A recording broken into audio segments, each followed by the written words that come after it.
What is going on, guys? Welcome back to another episode of the No Name Podcast. It is your boy Rich. You already know we back here again with another episode. Today we are going to be talking about some concerns going on in the NFL. The Bills upset the Dallas Cowboys and their playoff hopes, staying alive, looking like a dominant team, a scary team to sneak in there in the playoffs, and to get into how concerned we are with the Philadelphia Eagles going forward. I mean, 3 straight losses is obviously a huge concern to a team who had 1 loss and was in that Super Bowl contention of their own, and now they're looking a little bit fraudulent. We're going to be talking about playoff contenders, playoff locks, and in the hunt teams that I truly believe can still make some noise. And then we're going to get into a little bit of the MVP discussion. That's definitely going to be an interesting topic going forward. But with that being said, first things first, play of the day pair. I got 2 or 3 plays that I really, really like tonight. I got Steph Curry over 28.5 points. Curry has dominated the Celtics in 5 straight games, 29 plus points in 5 straight games, where the Celtics are allowing the 4th most points to opposing point guards this season. He has just had a dominating performance against Derek White when he's being guarded by him 15 plus minutes, and against Drew Holiday as well. And also he averages 30.2 points per game at home, which gives him a little bit of a boost compared to if he was on the road. This is a great prop right now. He had not the best of shooting nights. Obviously, we know his 3-point consecutive made streak was ended last Sunday against Portland. So he's looking to bounce back, looking to score some buckets against the team who they beat in the finals. We all know this matchup definitely means something to him. And then again, the next play has got to be Anthony Simons, over 24.5 points.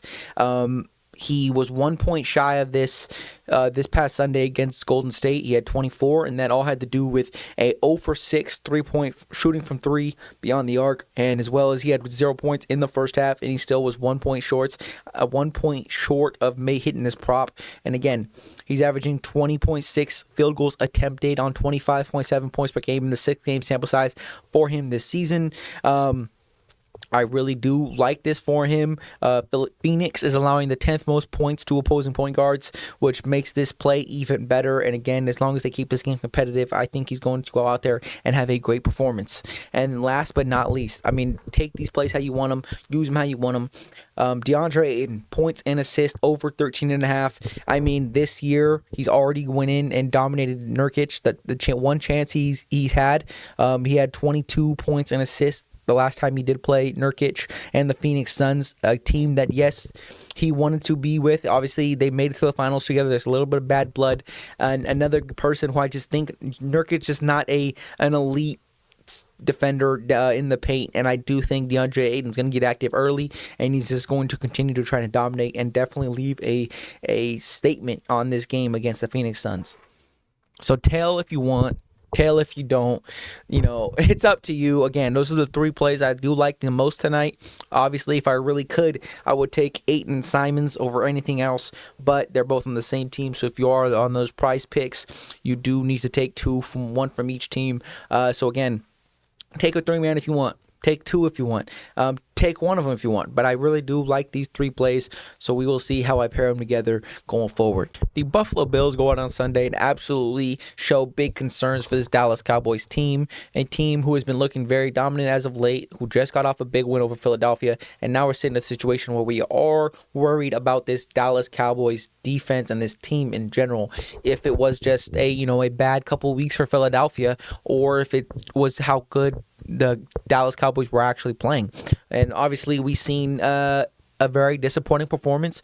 I definitely thought this game was going to be a lot closer. I definitely thought of it to be more of old-fashioned shootout. I thought this Dallas defense was going to have to step up big time, and it was just the complete opposite. Josh Allen had to do absolutely nothing, and they still came out here with a dominating performance. Dak 21 for 34, 134, 1 INT. It's just not a great game up to Dak's standards, especially when you start throwing them around in those MVP standards, and I do think a lot of it has to go to play calling. This past weekend looked very conservative, didn't look like the old Dallas Cowboys that we've seen all year, which Mike McCarthy goes to, he starts raising questions about whether they trust Dak when you get late into this last stretch of the season, whether you trust Dak to go out there and make plays, and, whether you want to, things like that. Because, you just go out here and you watch the way he played. It was not a very good performance. It was not something good you'd like to see. Dak just did not look to be in rhythm. Everything, no shots downfield. This offense was not attacking like we've seen in previous weeks. So this leaves a big question mark on the play calling and Mike McCarthy. A lot of blame does have to go to him, but a little bit has to go to Dak. Just you've got to see him make some plays. You don't want to see things like this happen up and down. It's been a roller coaster all year on how high they should be ranked and how much they should be respected, and whether one week is just a fluke week and things like that. But definitely going to be interesting going forward. But how about the Buffalo Bills? Their season is on the line. They have to play absolutely perfect football going forward, and they've done just that 2 straight weeks in a row, beating the Kansas City Chiefs last week on a controversial call whatsoever, and then coming back this week and having a dominating performance against one team that we all see as Super Bowl contenders, NFC Championship contenders. Again, the fact that Josh Allen, 7 for 15, 94 yards and 1 touchdown is a great thing to see all year long. This entire career, you've always heard the story that he just needs help. He runs this offense. He does everything on his own. It's basically up to him how far they can go and how their ceiling and their floor. It all depends on him, and it's all in his hands how he plays and things like that. And the fact that they were able to rush for 179 yards from James Cook alone, 1 touchdown, 7.2 yards per carry, and a receiving touchdown, it's just great to see. And at the same time, your defense is finally playing to where at a consistent level to where we've always seen this defense to be able to play at. And now we're finally seeing this team catch fire at the right time, 2 straight weeks in a row. It's not over yet. They still got to go out here and win the next 3 games to guarantee themselves a chance at the playoffs, because nothing is guaranteed right now, sitting currently in the 9th seed in the AFC. But now you're currently sitting behind and tied with, but still sitting behind Cincinnati, Indianapolis, Houston, Jacksonville. You already lost the tiebreaker to Cincinnati. You lost to Jacksonville, so you don't have the tiebreaker there. So that's 2 teams where you've got to be either a win ahead and hope they lose an extra game, or you got to hope something crazy happens. And then Indianapolis and Houston, CJ Stroud, they were able to get a win without CJ Stroud this past week. So now things get interesting. CJ Stroud, hopefully he does come back this week against the Cleveland Browns. It is a must-win game for Houston if they want to keep their playoff hopes in the front view mirror. They've got to come out here and attack this Cleveland team while they're weak right now, with their offense being as lackluster as they are. So it's a huge. Hopefully, CJ Stroud gets healthy and is able to play this week. But again, there is no need to rush him back too soon or anything like that, because he is, again, you have found yourself your franchise QB. You've seen what he's capable to do, and you started building weapons around him. Losing someone like Tank Dell, yes. So for whatever reason, if he has to miss some games, you want to take those extra precautions. So that team is up in the air right now, a question mark. One team I will be rooting for, I hope CJ Stroud comes through and gets this done. Indianapolis, another scrappy team who's just sitting out there. Obviously, we know Gardner Minshew and them just got a big win against the Pittsburgh Steelers, so it's looking good. But the Bills' next 3, they got to go play in LA against the Chargers, play at home versus New England, and then they got to finish their season playing in Miami, who is currently number 2 atop the AFC. But look at the top 4 teams in the AFC. You have Baltimore 11-3, Miami 10-4, Kansas City 9-5, Cleveland 9-5. Kansas City, they've got to play the Raiders again. They do have some favorable matchups. They will have to go play some more division games to close out the season. But Miami's sitting at 12-4. They will have to go play Dallas. So that's a game that the Buffalo fans and Bills Mafia is hoping to see come down in Dallas's favor, and to help them regain atop the AFC and get them and slide themselves into the playoffs. But again, this is going to be a very tight race in the AFC again. I don't know how this could play out, but it's definitely going to be interesting, and it's going to come down to the wire.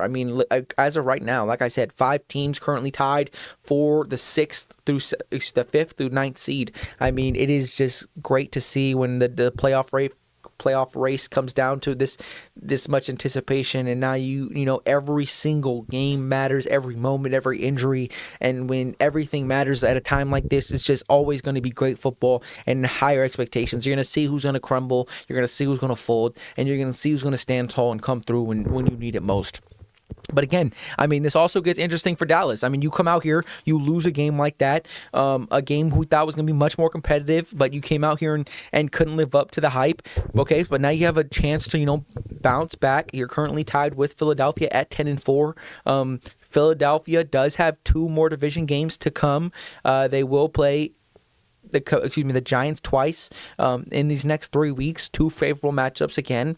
I mean, and then if you look at Dallas will play the Commanders one more time, and that's when things get interesting, because if these teams win the rest of the way out and they win the rest of their division games, they will be sitting atop the NFC 13-4 with both 5-1 records in that division. So it will be very interesting to see, because I'm not actually sure what the second tiebreaker is. I want to say it's just got to be record versus conference is the next one for after head-to-head, then division, and if it's tied to division, I believe it goes to conference record. As of right now, I think probably Dallas has that leeway, just because the only teams they've lost to has been the San Francisco 49ers, the Eagles once, and actually they did lose to Arizona. So again, things can be interesting, because the same thing, you lost to Seattle, you lost to the Niners, you lost to the Cowboys. That's 3 NFC losses. I mean, this division race is going to come down to the wire. I don't know how many tiebreakers are going to go through, but it's going to be close. Again, so now Philadelphia's just got to win out. You got to handle business. You got to bounce back and just pray that Dallas loses a game, one game, and you winning the rest of the way out can basically guarantee yourself the number 2 seed in the NFC and the division title. Because obviously San Francisco's sitting alone at number 1 spot in the NFC. San Francisco's next 3 versus Baltimore, at Washington, versus the Rams. Again, maybe you pray for a Baltimore win, and you know things get mixy, things get interesting. That game in Baltimore on Christmas, definitely going to be tuned in there. I mean, this playoff race is just going to come down to the absolute wire, and I couldn't be happier. It's just great for the NFL, great for the fan base, great for the fans who pay attention to every single game and pay attention to all these things. And I just think this is a great thing to bring to football at the right time in this right season. I mean, you know, we love how a lot of the teams have a chance to make the playoffs. It's the best feeling when you know you're still alive and you still have a chance to make this run. With the Philadelphia Eagles losing 3 consecutive games, going from 1 loss to 4 losses in a matter of 3 weeks, how concerned are we with the Philadelphia Eagles? And the normal NFL fan, sports fan will say that they're going to be just okay. They've made a Super Bowl appearance last year. They have the exact same team, the exact same coaching. Their players, if anything, have just had another year to get developed. They've even added a couple more pieces through the draft and whatnot. But again, this is definitely a huge concern. And I heard Richard Sherman and Keyshawn Johnson talking about it this morning. That this just defense just does not look very good, and this offense has just not looked the same as last year. Last year, their offense was able to bail them out with how performing they were playing, and even though their secondary is identical and exactly the same, again, their secondary is one of the worst in the NFL, and we've seen them get torched week in and week out. I mean, it's not look good for this Philadelphia Eagles team. They just promoted Matt Patricia to the DC role. So, you know, there's some things going on. They looked a bit better last night, but there was still some questionable play calling to end the game. I mean, you know, to end the game, you had one-on-one with Jackson Smith and Nick Jigba, who took advantage of it. One-on-one touchdown versus James Bradbury. I mean, it looked like the free safety was coming down. It looked kind of like a cover 3 look. For whatever reason, James Bradbury sitting there at 7, not backpedaling to cover that deep third. So it was very confusing how that game ended. A lot of one-on-one opportunities that final drive. Again, I mean, I heard Keyshawn say it again. And something else I heard him say this morning. You know, you have it was Drew Lock out there who was trying to make this game-winning drive. Only send 4, drop back 5, don't man up, and just zone the rest of it out. Give up everything underneath and just let them work their way downfield with no time left. Make him have to force something eventually. Because we like those odds better. You can still get after the quarterback with 4. We've seen it countless times over and over again. And then you get put in a situation like this where someone as the likes of Drew Lock goes out there and outperforms Jalen Hurts with a game-winning touchdown on the final drive of the second, not the final drive, but the final drive to end the game. To basically put the ice in the dagger it. It's unfortunate to see because this team has such high expectations, and you just continuously see this type of struggle from Philadelphia this year, which was not the case last year. Yes, they were a one-loss team throughout the first 9 games of the season, but they were just ugly losses. They were ugly losses that they were just getting by, just doing just enough to win. Yes, they did beat the Dallas Cowboys the first time they met up in Philadelphia, and yes, they were doing that. It was a consistent look. You could go out there and you could say you trusted Jalen Hurts to go out there and get you a win. But as time goes on, this offense does not look any better. If anything, it just continues to look worse and worse and worse. When Jalen Hurts is your leading rusher in the game, that's not something you want to see. DeAndre Swift had himself a good game, but maybe get him more involved. This offense looks like it has no rhythm, and OC Brian Johnson, who is in charge of calling plays, is definitely on the hot seat going forward, because this is just unacceptable. You're getting into week 16, and it's not getting any better. You're taking strides backwards, losing 3 straight losses where your offense just gets absolutely outplayed. The Seattle game, 2 interceptions. Obviously, the 1 interception Jalen Hurts had was the last play of the game where he tried to force it to A.J. Brown. But, again, just not something you like to see. 143 yards on 17 completions, 17 for 31, no flow whatsoever in this type of offense. I personally would have liked to see them run the ball a little bit more, just early on and set the tone of the game, but that's not what you've seen. And then this team is not.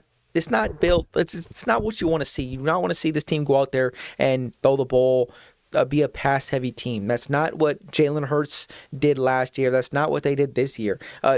In the beginning of the year, they were a team that just dominated the line of scrimmage up front. That's how they were getting their wins, and that's what you kind of want. You kind of want to see them, re-emphasize going forward, because they can run the ball on anyone. I truly believe that.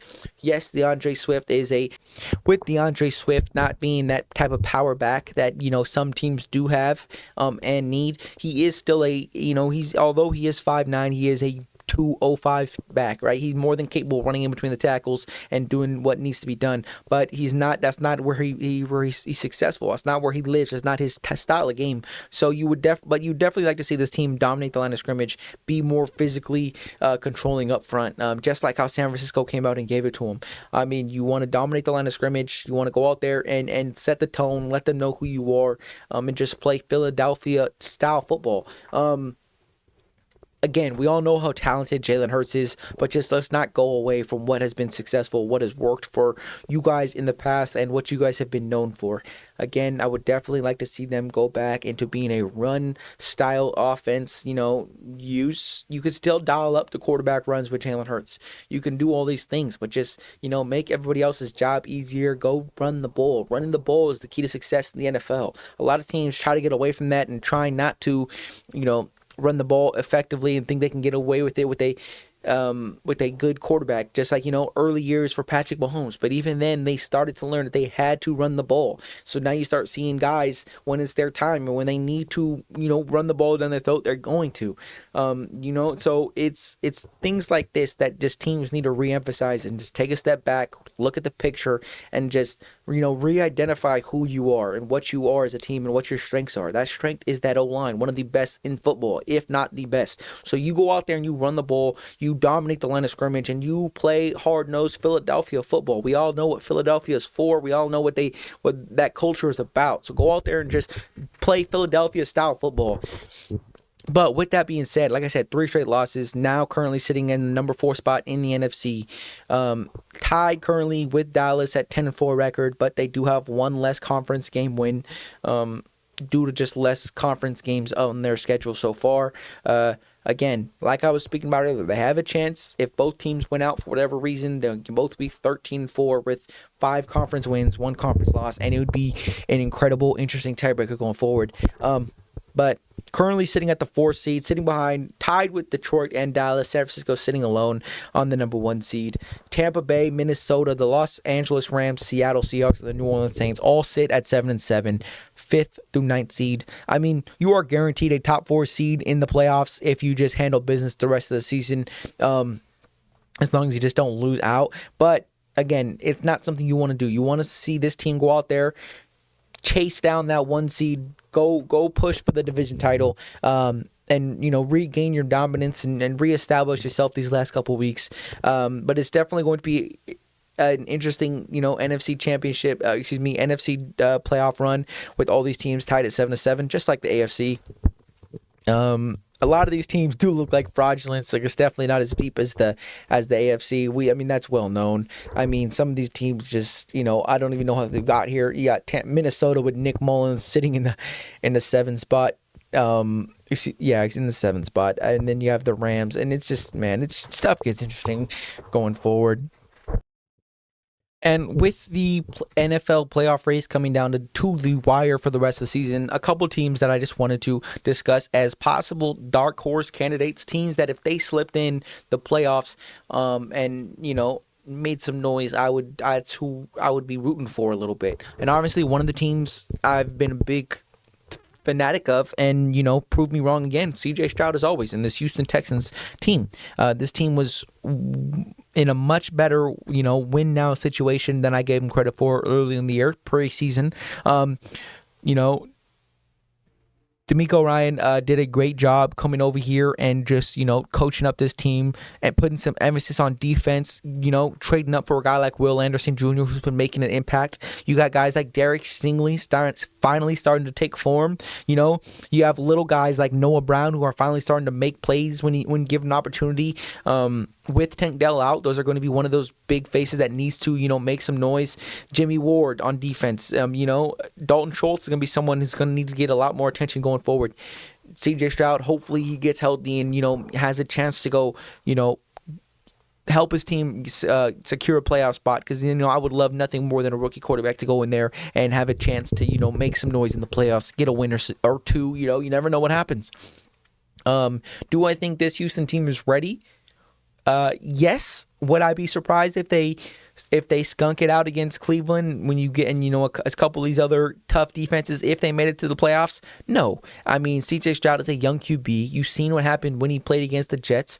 I don't know how much of that game he was quote-unquote concussed or injured and how much that had to play into a factor, but he's a young quarterback, and if he is to struggle against a couple elite secondaries in the NFL, I'm not going to hold it against him. He's a rookie guy. He's got time to learn and develop. I mean, we don't want this to be a repeat of the Justin Herbert situation when he came into the league and he gave us this, A- tier level quarterback play and just never got any better. But him making the playoffs as a rookie would already be a big stamp on his career and putting himself in a tier above Justin Herbert. Again, because to do this as a rookie with such a young team, there is just so much high potential for this team. And I think if they're really clicking together and CJ Stroud is playing at an MVP level, anything could possibly happen for this team. Okay, and the other team, they're not really a dark horse. They are a clear-cut playoff contender, which is the Jacksonville Jaguars, a team that I really love. This offense that I think just added great pieces. I mean, Trevor Lawrence, obviously, I don't need to say anything else. It's Trevor Lawrence. We all trust him to go out there and win a playoff game. He did it last year, even though he threw 4 interceptions in the first half. So I think this team has a chance to go make some noise. Calvin Ridley, a guy who I would like to see him get more involved. He got involved early last week, but they didn't really go back to him. That's somebody who I still think he's going to have a breakout couple weeks or a breakout game somewhere. And I think he's just waiting to explode. Really, I really do. Christian Kirk, another guy, very undervalued route runner.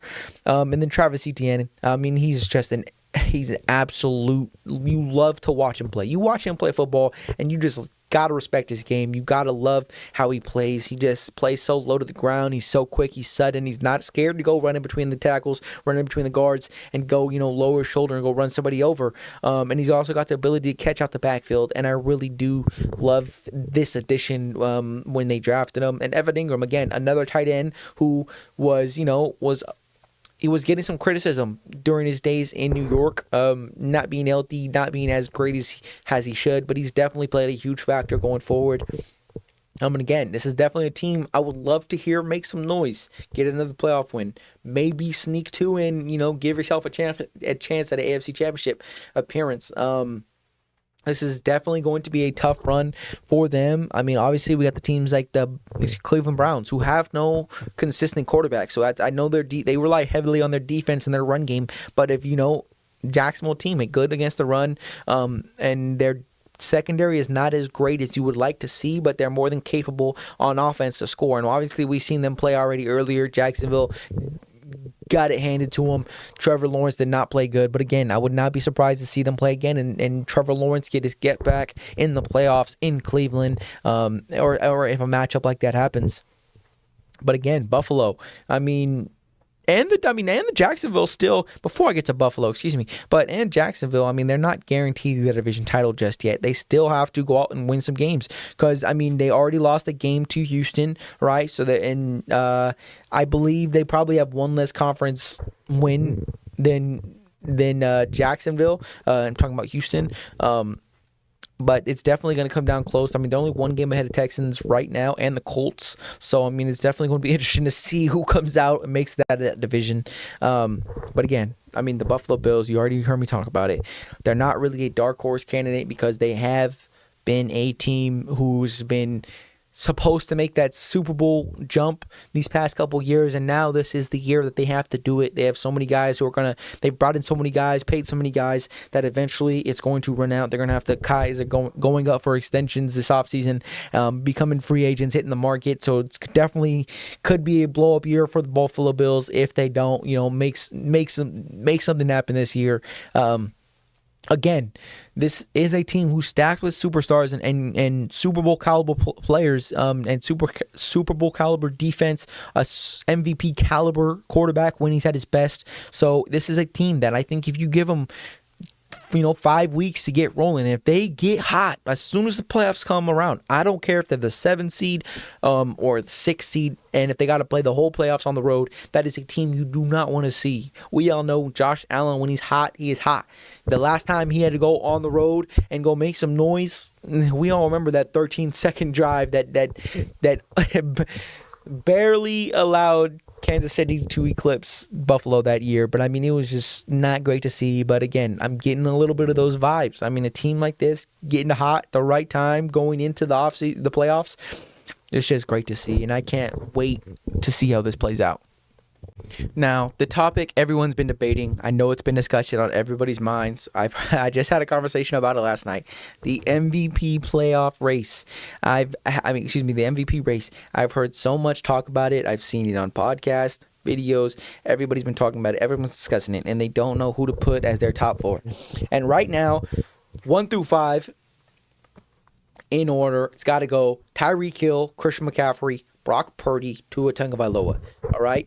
And Lamar Jackson is number 5. He is sitting on the outside looking in. All right. Lamar Jackson has not done enough to put himself in that top 5 conversation. But I believe with everything he's done, being first in the AFC, having one of the best rushing offenses in football, which a lot of revolves around him, and he's still throwing the ball perfectly fine. All right. With no Mark Andrews, he's looked a little off, but they've still been able to get it done after a dominating performance against Jacksonville.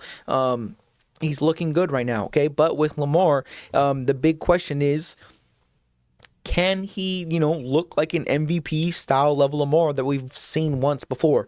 He's going to have a good chance to prove himself and to elevate his his MVP race. All right, he's going to be playing in San Francisco on Christmas. All right, he's going to have to go out there, go play. He has a chance to go play against a top caliber defense, another 2 other MVP candidates in Brock Purdy and Christian McCaffrey. Boom, right there. You get to go out there, go outperform Brock Purdy, go do Lamar Jackson style things, and build a case for yourself.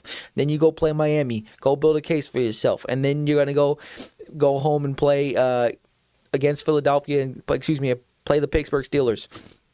Okay, 3 games where you have a chance to, 1, close off the division, win it outright. Okay, play a Super Bowl contender in San Francisco, another playoff lock in Miami, and go prove why you should be the most valuable player in the NFL. Boom. And then with Tua and Brock Purdy both go hand in hand. I mean, they both put up remarkable numbers. Tua, 71% completion percentage, 3rd in the NFL. Best passing offense, best scoring offense in the NFL. 3,900 yards, 1st in the NFL for Tua. Yards per attempt, 8.6 yards, which is 2nd in the NFL. But then you get the 25, the TD to INT ratio does not look good to me. 25 to 10 interceptions does not look good to me. But again, Tua has a chance to go put on for himself. Okay, go play versus Dallas. Then you go play versus Baltimore. Then you're going to go play versus Buffalo, a team who's coming off playing hot right now. That's 3 teams, 2 Super Bowl contenders, okay, and then a team that's fighting for their life, fighting for their season, all right? So that's 3 games, scrappy games. You have a chance to go this whole season. Your whole MO, your whole story has been that you guys cannot win against scrappy teams. You cannot go out there and manhandle a physical team. You get physically dominated by the great teams. You've only pick on teams who are no good, no bueno, who aren't supposed to be in the conversation. And now you have a chance to go out here and go play 3 elite teams and 3 Super Bowl or bust teams, all right? And now you have a chance to go prove why you should be in this discussion. Someone that likes a Tyreek Hill goes out here, even if they lose all 3 games. If Tyreek Hill goes out here and goes for 150, goes over 2,000 yards and gets a touchdown in both, he should undoubtedly be the MVP of the league, all right? But talking more specifically on Tua right now, you have a chance to go play 3 top defenses and go put on a performance, and the ball is in your court if you want to be involved in that conversation. And now we get over to the likes of Brock Purdy. Again, great numbers, all right? But he's had dud moments, all right? Brock Purdy, best completion percentage in the NFL, 69.8%, 29 touchdowns to 7 INTs. TD ratio is better than Tua. First in the NFC, 119 passer rating, 1st in the NFL, 3,795 yards. He's sitting, I believe, 3rd in the NFL or 2nd in the NFL behind Tua and Sam Howell. 2nd best passing offense in football, 3rd best scoring offense in football. And again, I know a lot of people talk about how many yak yards he gets in with his players and the likes of Deebo Samuel. But I mean, listen, go look at the previous MVPs. I heard Nick Wright say this. Nick Wright broke it down. He talked about the last 9 out of the last 10 QBs who won the MVP all led the NFL in yak yards or top 3 in it. So, I think this goes to show that, I mean, you're going to get some yak yards when you have a good offense and some good playmakers to go make plays for you. That's what boosts up your yardage. Not all that yards is based on you making an amazing throw. It's just how the game is played, but we don't take it away from you. If a guy throws for 400 yards, but he got it all off, 4 slants, we're not going to take it away from him. We're going to say he threw for a 400-yard game. So when people like to take away from him for that reason, I don't think it's unfair. And again, this hurts my soul having to, talk about the 2 San Francisco 49ers players in the same MVP discussion in the same year. But it's just, it's just how it is. I can't be out here and I can't lie to myself. I can't lie to you guys. All right. But again, Brock Purdy could also hurt his case the next 3 weeks for MVP. They go out here and throw a dud. I mean, this MVP race is not in lock. It's still going to come down to the wire, to the last week. I do believe that. Okay, and then you get into the likes of CMC. Leads the NFL in rushing yards, 5.3 yards per carry, 13 rushing touchdowns, 3rd in the NFL. Jalen Hurts is 2nd.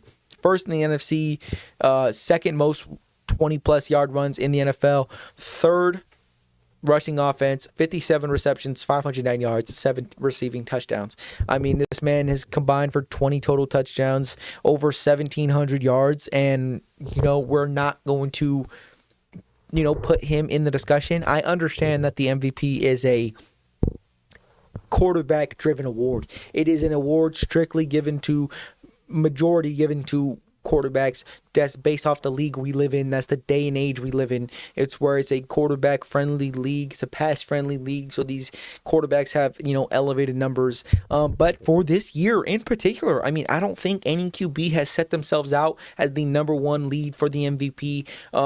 And I just seen too many quarterbacks have dud weeks, and it's been very up and down for the quarterback play this year. And so why not give it to a Tyreek Hill or Christian McCaffrey, because they deserve it. They have not been off and on. They have been 100% foot on the pedal, and they've been balling out, and they should be deserved to be rewarded for that. If Christian McCaffrey goes for 2,000 all-purpose yards, 2,200 all-purpose yards, based on how this end of the season could play out, I mean, and he ends up with 5 more touchdowns in that 3-week span, are you really going to knock him because he's a running back? No, you shouldn't. All right? The quarterbacks have not played to the expectations that they should have, and not in the past. This has definitely, for me personally, been one of the down years for quarterbacks on a consistency basis. So now why not? This could be the year for a running back. This could be the year for the Tyreek Hill. 13, he missed last game, but he's still sitting alone first place in receiving yards.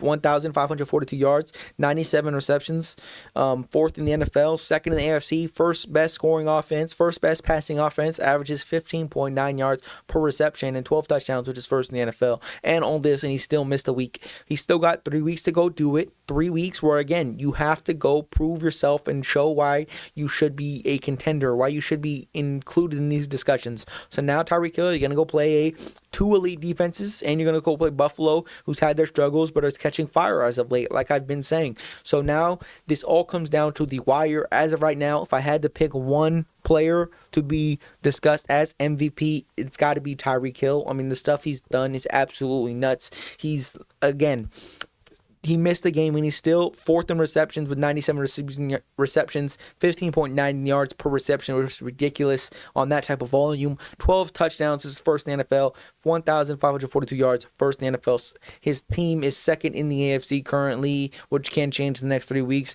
He is leading one of the best scoring offenses in football, and with all the inconsistent quarterback play this year, why not go give it to a Tyreek Hill? And I wouldn't even be mad if they gave it to a Christian McCaffrey. I mean, these two players, it's well-deserved for both of them, and I think they've been a huge workhorse to both offenses and the reason why these teams have been as successful as they are. So with that being said, with an inconsistent quarterback year, why not go give it to a receiver? Why not go give it to a running back? I don't see no problem in it. I would actually much more prefer and be happier with that.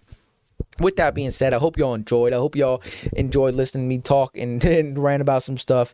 If y'all enjoyed the content, again, like, comment, and subscribe. Follow me on Twitter. Same thing, No Name Podcast on everything, all my social medias, Instagram, TikTok, all that good stuff. Go check it out. Let me know what else y'all would like to see. And again, see you.